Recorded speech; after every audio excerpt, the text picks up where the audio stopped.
one of the things that I was so blessed to be a part of was in August of this year, there was a gathering in Atlanta, Georgia, um, actually Stone Mountain, Georgia, called One Race.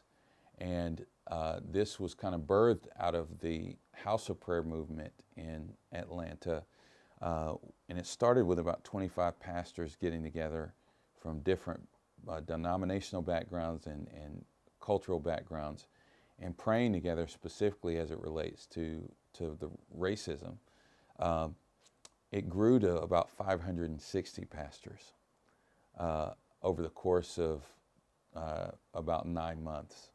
And Stone Mountain, Georgia is the largest Confederate monument in America. And so it's therefore controversial, very controversial. But beyond that, it was the place where a group of pastors in the early 1900s climbed to the top and they burned a cross. And they said, the cross was to represent um, the illumination of God's word and of Jesus over the darkness. The problem was that they defined darkness as black people. And so that was a reigniting of the Ku Klux Klan. Um, and so from Stone Mountain, uh, which is now considered the birthplace of the modern day Klan and racism, we just felt like God wanted to stage almost like an Elijah and the prophets of Baal type confrontation. And so the church came together of Atlanta, um, every denomination, black, white, I mean, just the most diverse crowd of people. We anticipated 10 to 13,000 people, and 23,000 people showed up. And I was privileged to lead what we called the Millennial Ascent. So the younger generation climbed to the top of Stone Mountain, and we worshiped from the top of the mountain on August 25th, which was 55 years almost to the day from when Martin Luther King stood on the steps of the Lincoln Memorial and he said, "Let freedom ring from Lookout Mountain in Chattanooga, Tennessee to Stone Mountain in Georgia." So he saw that, and so we wanted to go there and fulfill the dream. He also said that he dreamed that the sons of slaves and the sons of former slaves owners would sit together at the table of brotherhood on the red hills of Georgia. So on those red hills of Stone Mountain, Georgia, um, William Ford III, who's the son of a slave, and Matt Lockett, whose family owned William Ford's family, they sat together at the table and they took communion on those hills to fulfill what was God's dream spoken through Dr. King.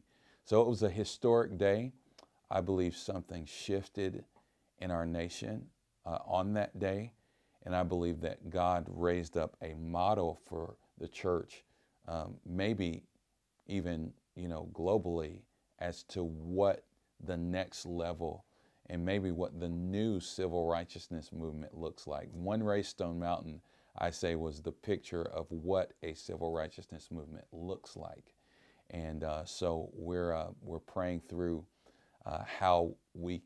what the next assignment is for the One Race movement, particularly here in St. Louis. I think we're definitely going to initiate some corporate marches in the coming next 2 years, 2019, 2020.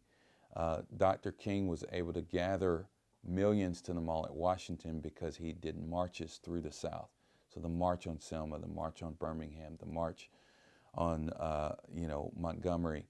And when we were packing our bags to move here to Ferguson, I heard the Lord say, "You lead the protest." And I was going, "I lead the protest? How do I do that? I don't protest, I pray, And I feel like the Lord is showing me, though, that the church should be the ones leading what's happening in the streets, not responding to what's happening in the streets.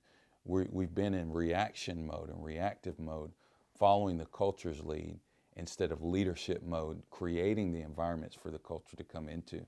And so that's what we're talking about with One Race, is what would it look like, and with civil righteousness, what does it look like for us to actually organize massive, really marches on cities. They might not be called marches because that has a certain connotation, but whatever it is, these movements in the streets that have the Spirit of God on them, that have the spirit of unity, the spirit of reconciliation. And we are considering here in St. Louis the Gateway Arch, the famous St. Louis Arch, as a potential next gathering for anyone in the nation who cares about reconciliation to come and be a part. And we have a rich history here in St. Louis that it's bigger than St. Louis. It affects the whole spiritual and racial climate in our nation. So strategically, this could be a real important place for something like this to happen.